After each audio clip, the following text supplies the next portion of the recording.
The final nail in the coffin of her old life was not a nail at all, but the sharp, decisive click of the latch on Mr. Gable's office door.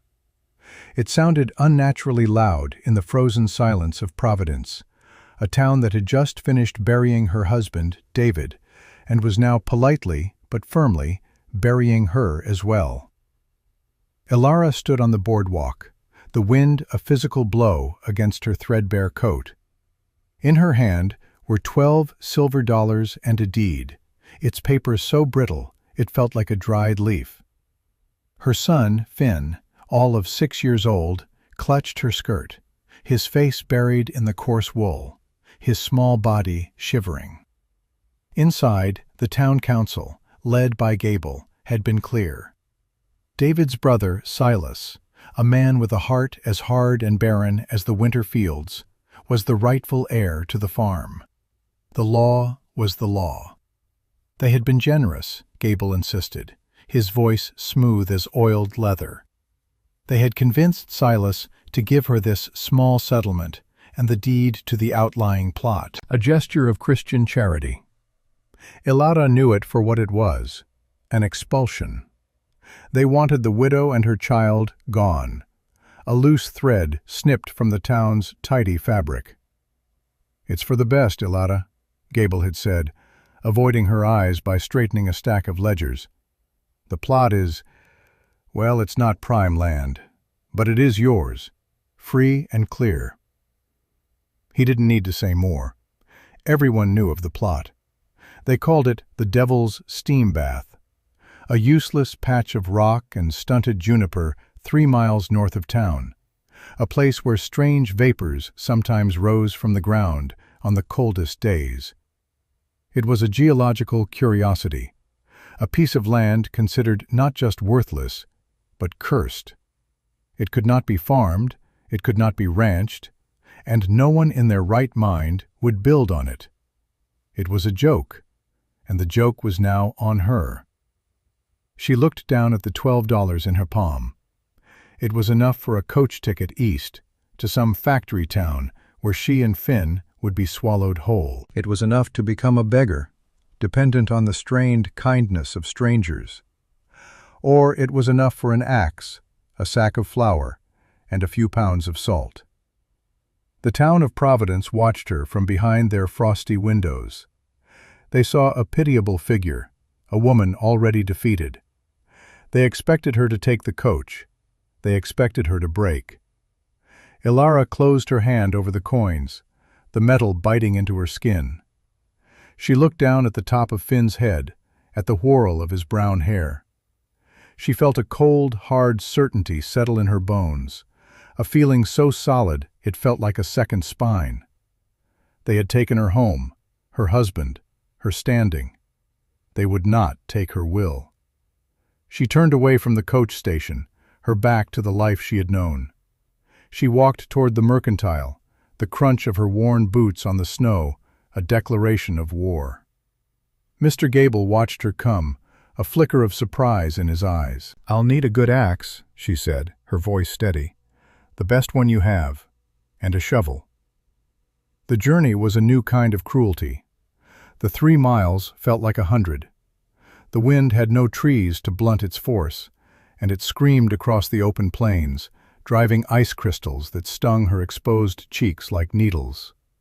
She carried the axe, the shovel, and a heavy sack with their few possessions: a blanket, a cast-iron pot, the flour and salt, and a tinderbox.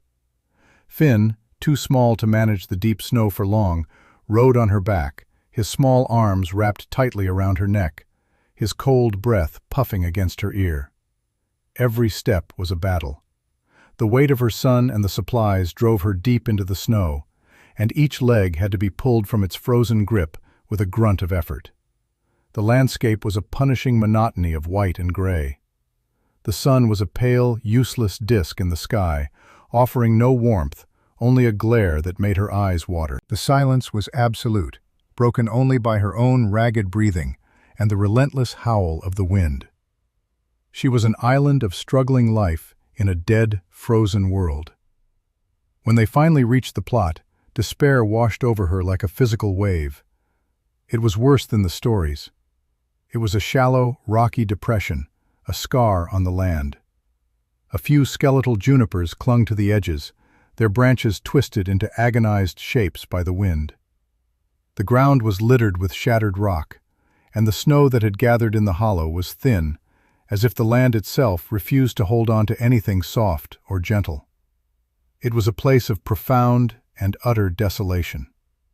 This was her inheritance, a grave. She slid Finn from her back, his small legs unsteady. He looked at the barren pit, then up at her, his eyes wide with a fear that mirrored her own. For a single terrifying moment, she believed the town was right. She had made a terrible mistake. They would die here. The cold was a predator, and it was closing in. Her hands were numb, her face felt like a mask of ice, and a deep, soul-crushing exhaustion settled upon her. She sank to her knees, the sharp edges of the broken rock biting through her skirt. And then she felt it. Through the frozen wool of her dress, through the layers of her petticoat, through the very marrow of her bones, she felt something impossible, a touch of warmth. It was faint, a mere whisper against the screaming cold, but it was there. She pressed her bare hand against the rock she knelt on, pulling her glove off with her teeth.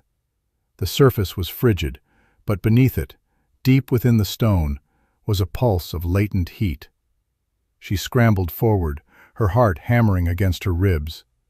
In the center of the depression, where the snow was thinnest, a faint wisp of vapor curled into the air, instantly ripped away by the wind. She dug frantically with her raw fingers, clawing away the thin layer of snow and frozen dirt. The ground beneath was not frozen solid. It was cool, damp, but unmistakably alive with a geothermal pulse. She had found it. The Devil's Steam Bath.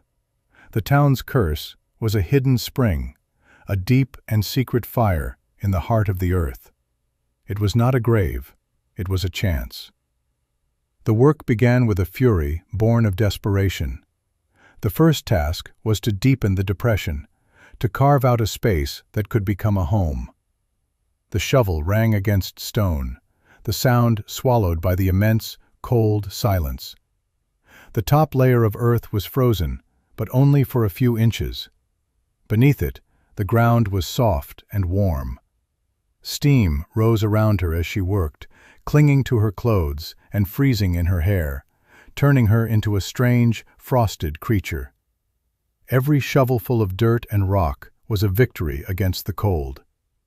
She worked until her hands were a mass of raw, broken blisters. She worked until her back screamed and her arms felt like lead. When she grew too tired to lift the shovel, she used her hands, dragging larger stones to the edge of the pit, forming the crude beginnings of a wall. Finn, wrapped in the single blanket, huddled near the steaming fissure, his small face a pale oval in the gray light. He was her clock. When his shivering became too violent, she would stop, huddle with him, and share the last of their hard bread, their bodies pressed together for warmth. Slowly, agonizingly, a shape began to emerge. A pit, 10 feet wide and 15 feet long, dug 4 feet down into the earth. The floor of it was the warm rock of the hot spring itself, a heated foundation provided by the earth. The low walls were the rock she had excavated, stacked thick and sturdy. This was not a house. It was a hole, a wound in the earth. But it was out of the wind, and in the center it was warm. Next came the trees. The junipers on the plot were too twisted and small. She had to venture further, into the sparse woods that fringed the plains. Felling a tree with a hand axe was a brutal, punishing labor. The shock of each blow traveled up the handle and into her bones. Her palms, already blistered, split open and bled, the crimson stark against the white snow. But the clean, sharp scent of pine was the smell of progress, and the thunderous crash of a falling tree was the sound of hope. She could not haul the logs whole. She chopped them into manageable lengths, her breath coming in ragged, steaming gasps. She dragged them back to the pit, one by one, her path a deep trough in the snow. Her world shrank to this simple, brutal rhythm: chop, haul, stack. Chop, haul, stack. She learned the language of her own body, the sharp cry of a protesting muscle, the dull ache of exhaustion, the grim satisfaction of a task completed. She used the logs to build the walls up from the stone foundation, and to form the rafters for a roof. She had no nails, no pegs. She spent hours notching the logs with her axe, fitting them together in a crude but solid weave. For the gaps between the logs, she made a mortar of clay she found near the spring, mixed with dried grass and water. She plastered it into the cracks with her bare, bleeding hands, the warmth from the spring keeping the mixture from freezing solid as she worked.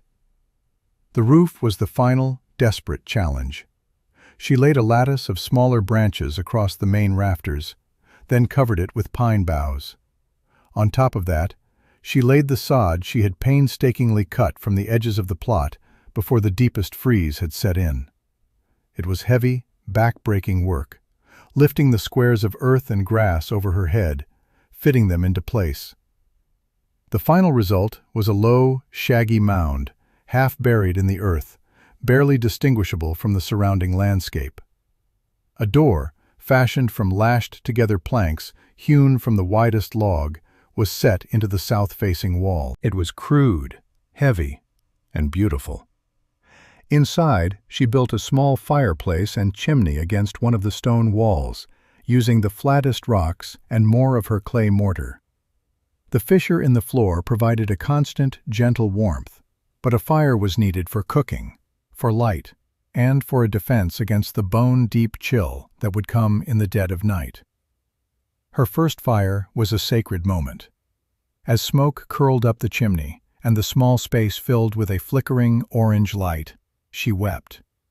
Not from sorrow, but from a profound, aching relief. She had done it. They had a home. The shelter was only the first system. Survival required more. Water was next. The spring itself was too full of minerals to drink safely, but the steam was pure. She arranged a collection of flat stones near the main fissure, tilted at an angle. The steam condensed on their cool surfaces and dripped down, a slow but steady source of clean, fresh water, which she collected in their single cooking pot. It was a tiny, precious miracle, a distillery powered by the earth itself. Food was the most pressing concern. The flour would not last forever. In the warmest corner of the dugout, where the heat from the floor was most intense, she built a long, shallow trough and filled it with soil she had scraped from the plains and hauled inside, bucket by agonizing bucket.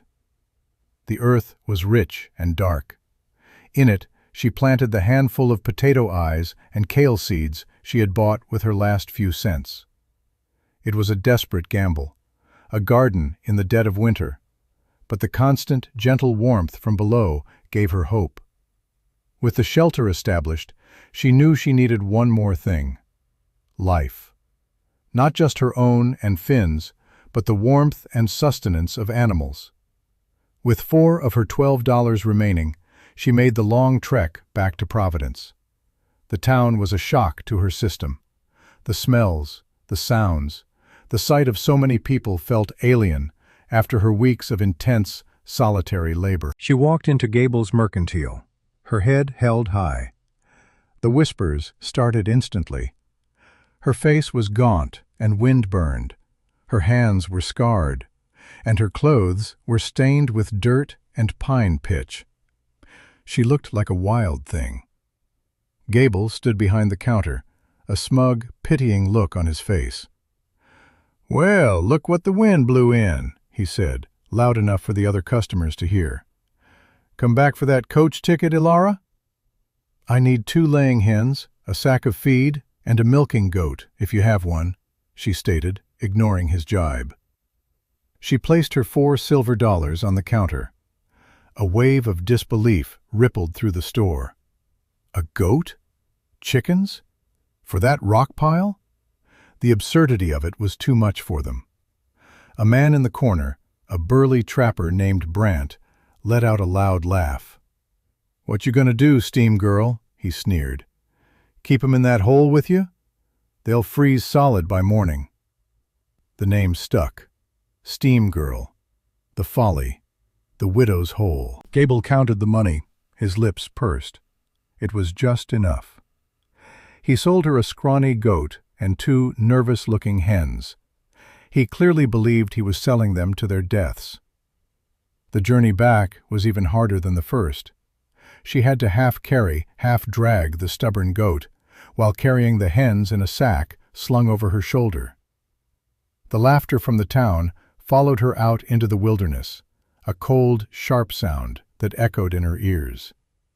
She built an alcove for the animals within the dugout itself, separated from their living space by a low stone wall.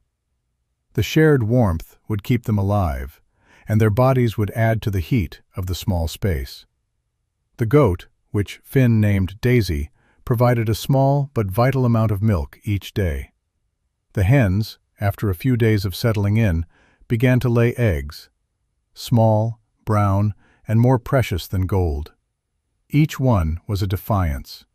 Each one was a testament to the fact that the town and its cruel laughter was wrong. As the first heavy snows of deep winter began to fall, a routine settled over their lives.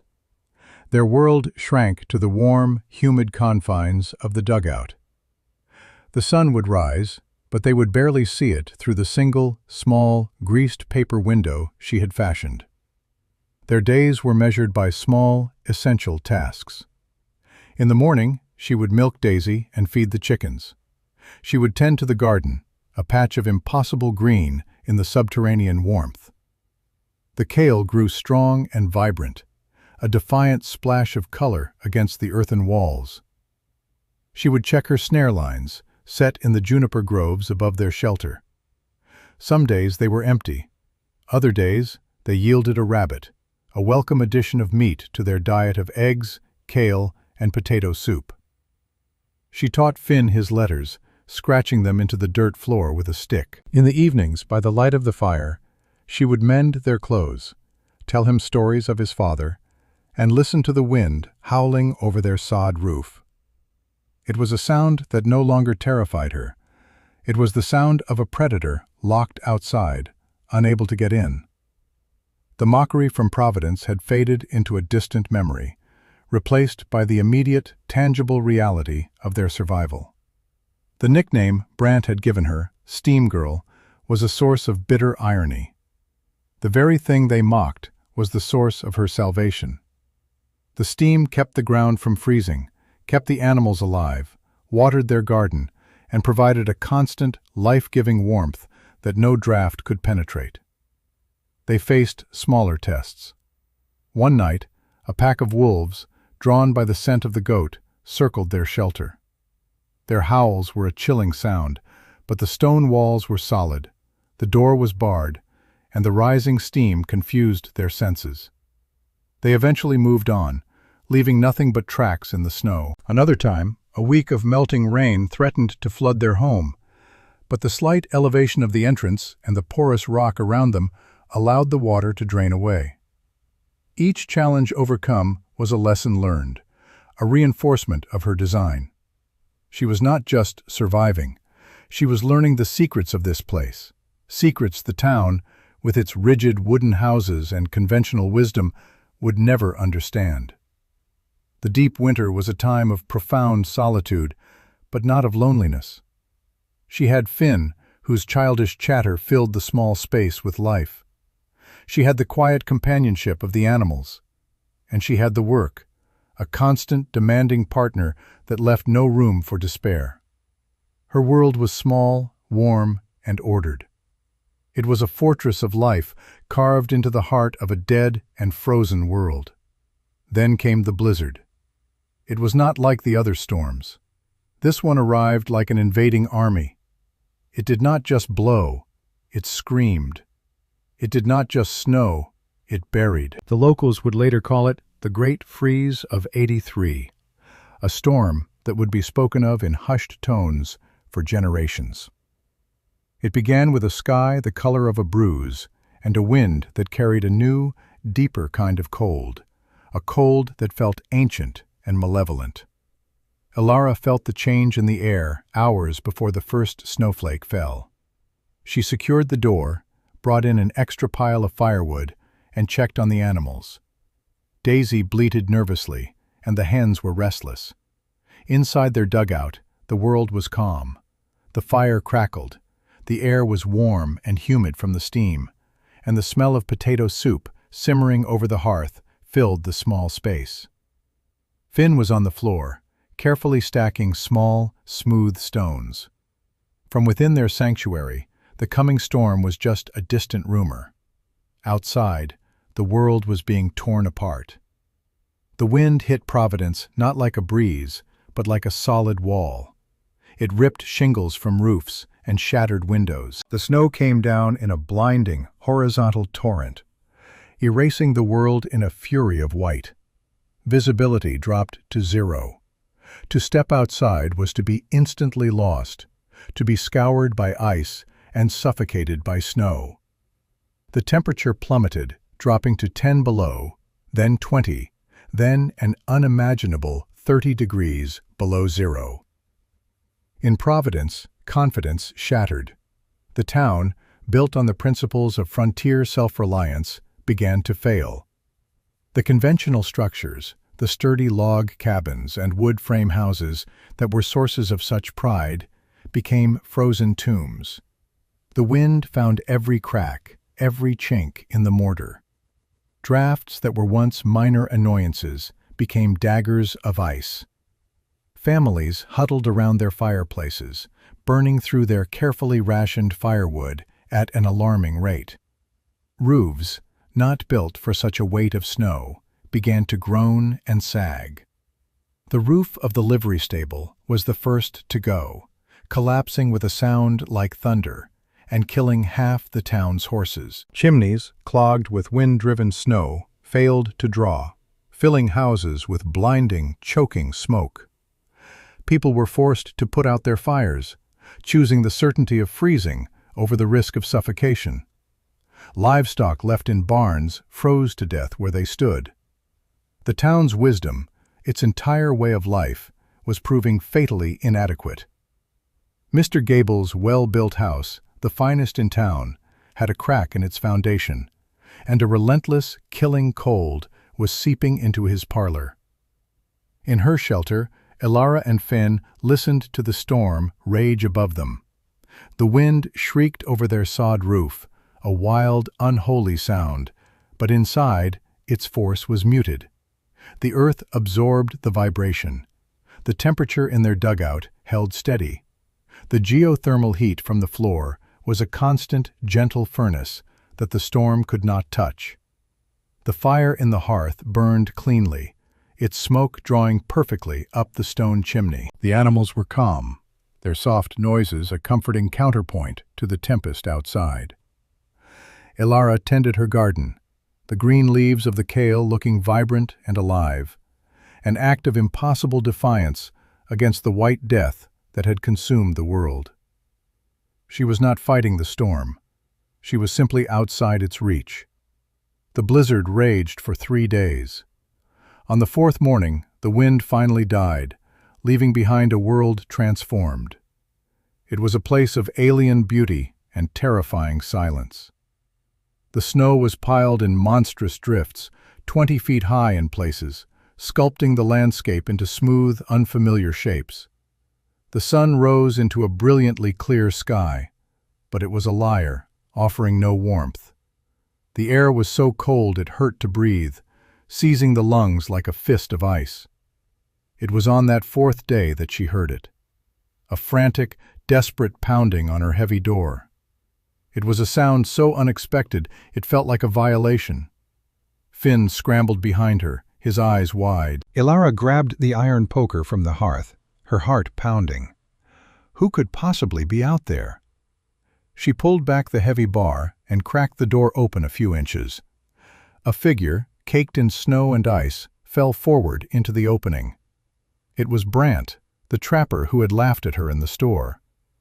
His face was a mask of frostbite, his lips blue and cracked. His eyes were wild with pain and disbelief. He had been caught in the storm, his own small cabin crushed by a falling tree. He had been walking for a day, guided by nothing but a desperate animal instinct. The faint smell of her wood smoke and the impossible sight of steam rising from a snowdrift had been his only guide. "Help me," he rasped, the words turning to ice in the air. He collapsed onto the earthen floor, half dead. For a moment, Ilara stood frozen, the memory of his sneering face, of the town's laughter, sharp and clear in her mind. Steam Girl, he had called her. He represented all of them, their scorn, their dismissal, their smug certainty. A part of her, a cold, hard part, wanted to shut the door, to leave him to the fate he had so confidently predicted for her. It would be justice. Then she looked at his face, at the desperation of a dying man. She looked at Finn, who was watching her with trusting eyes. She had not built this place out of spite. She had built it for life. To turn him away would be to betray everything she had fought for. The choice was not about him. It was about her. She would not let their cruelty make her cruel. She slammed the door shut against the killing cold and dragged the heavy man further inside. The rescue was an act of grim, focused necessity. With Finn's help, she cut away his frozen clothes, the fabric stiff as wood. His hands and feet were black with frostbite. She knew that to warm them too quickly would be a death sentence. Instead, she wrapped them loosely in cloth and began to warm his core, feeding him spoonfuls of hot, thin broth. The work was exhausting. He was delirious, muttering about the cold, his body racked with violent shivers. She used her precious resources without a second thought. She tore strips from her spare blanket for bandages. She used the last of her salted rabbit to make the broth. She sat with him through the night, forcing liquid into him, keeping him from succumbing to the deadly sleep of hypothermia. She was risking her own carefully managed stores for a man who had treated her with nothing but contempt. But as she worked, she felt no resentment, only a fierce, primal determination to keep the death that ruled the world outside from entering her home. Brant woke on the second day. His mind was clear, but his body was a wreck of pain. He lay on a bed of pine boughs near the fire, and he simply stared. His eyes moved from the low, log-beamed ceiling to the stone walls, to the steady fire in the hearth. He saw the goat and the chickens in their alcove, alive and placid. He saw Finn, healthy and warm, playing quietly. And then he saw the garden, his gaze fixed on the row of vibrant green kale growing in the warm earth. The sight of living green things in the dead of winter, in a shelter he had dismissed as a frozen hole, was too much for his mind to process. It was a miracle, a defiance of all the laws of nature he knew. He looked at Ilara, who was stirring a pot over the fire, her face calm and weary. The woman they had mocked, the steam girl they had pitied, was living in a paradise of warmth and life, while the rest of them had been freezing to death in their proper, sensible houses. He tried to speak, but his throat was raw. He could only manage a single, croaked word. How? Ilara looked at him, her expression unreadable. She did not gloat. She did not remind him of his mockery. She simply answered. "The town was wrong about this land," she said, her voice quiet. Then she handed him a cup of warm goat's milk. "Drink this. You need your strength." 2 days later, another sound came from outside. Voices, faint and strained. A rescue party from Providence, or what was left of one. They had been searching for survivors, following Brant's faint tracks, a trail of desperate hope. The party was led by Mr. Gable. When they saw the thin plume of smoke and the impossible steam rising from the snow, they thought they were seeing a ghost. Gable hammered on the door, his voice hoarse. "Hello? Is anyone in there?" Ilara opened the door to a group of half-frozen men. Their faces were gray with cold and exhaustion. Their eyes, when they looked past her into the shelter, filled with a stunned, slack-jawed disbelief. The blast of warm, humid air that hit them was like a physical blow. They saw the fire, the animals, the impossible garden.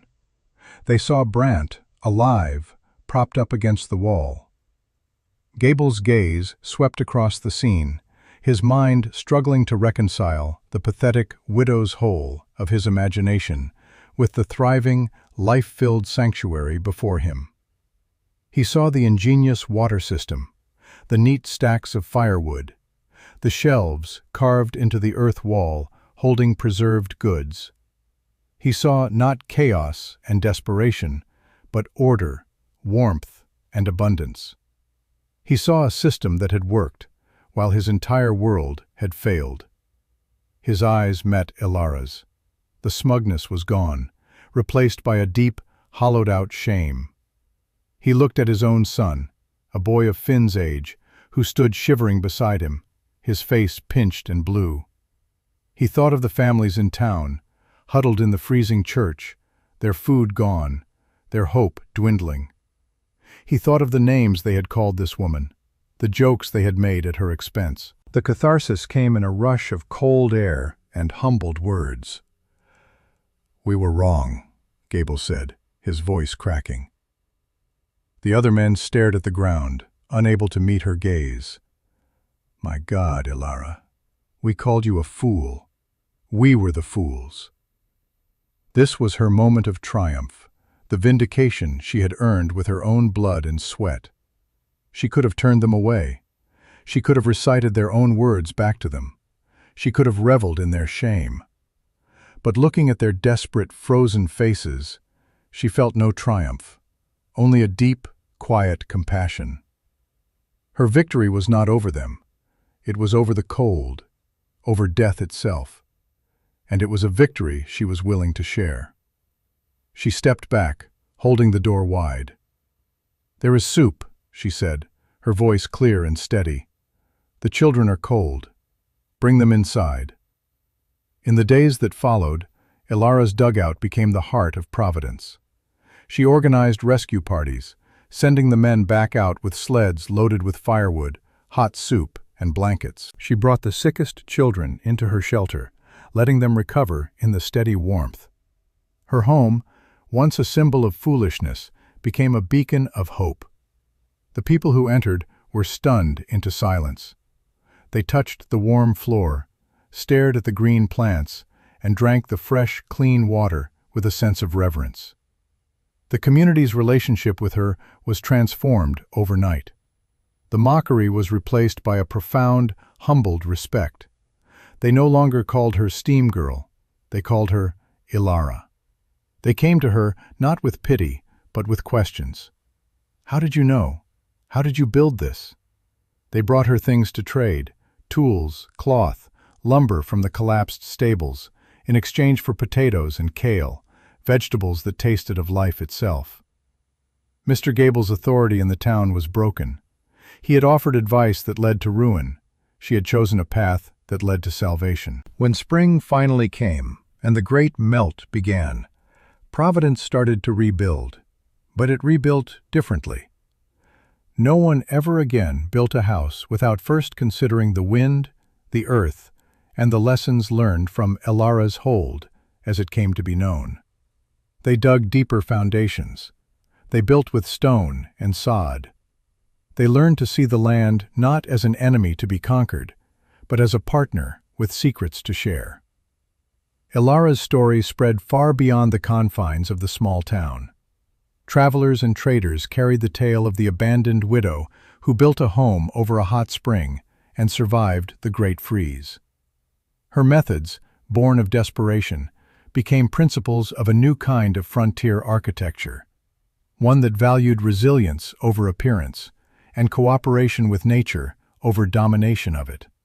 The worthless plot of land became a landmark, a testament to her ingenuity and spirit. She never left her home. She and Finn expanded it over the years, adding new rooms, a larger greenhouse, a proper barn for a growing herd of goats and cows. But the heart of it remained that original dugout, the warm floor, a constant reminder of the secret the earth had shared with her.